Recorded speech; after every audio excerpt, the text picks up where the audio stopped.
inside. His voice was deep but fragile. "Sir, I haven't eaten in 3 days. Do you have any leftover food?" "Anything is fine." I looked at him carefully. "That scar, those tattoos, they told one story." But his eyes told another. Desperation. I recognized that look. I had seen it in the mirror years ago, after my father passed away and left me just enough money to open this small restaurant on a busy street in a modest neighborhood.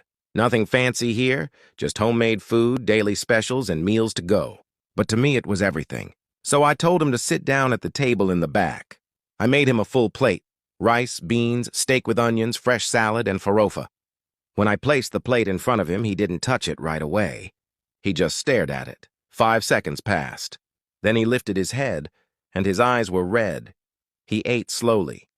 Not like someone starving, but like someone trying to make the moment last as long as possible. When he finished, he stood up and quietly said, "Let me wash the dishes to pay for the food." I told him it wasn't necessary, but he insisted. A few minutes later, I looked into the kitchen. He wasn't just washing his plate. He washed every dish in the sink. Then he wiped the counters, cleaned the stove, dried everything carefully.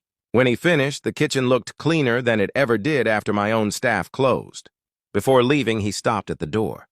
"Mr. Marcos, I got out of prison 40 days ago. No one will hire me. If you ever need someone for anything, I'll do it. I just need one chance." Then he walked away. That night, I couldn't sleep. The next morning, I told my 2 employees, Diego and Sandra, that I was thinking of hiring him. Diego laughed in disbelief. "Are you serious? Did you see that guy? That's trouble waiting to happen." Sandra didn't even let me finish. "If he works here, I'm leaving." I tried to reason with them, but fear is louder than logic. 3 days later, both of them handed me their resignations. Just like that, they were gone. And I stood alone in my empty restaurant. No cook, no waiter. No help. I looked around the silent kitchen and asked myself one question. Do I close the doors? Or do I trust a man the whole world has already given up on? The next morning at 6 a.m., I picked up the phone and called the number he had written on a torn piece of bread bag paper. He answered on the first ring. "Hello? This is Marcos from the restaurant." There was silence.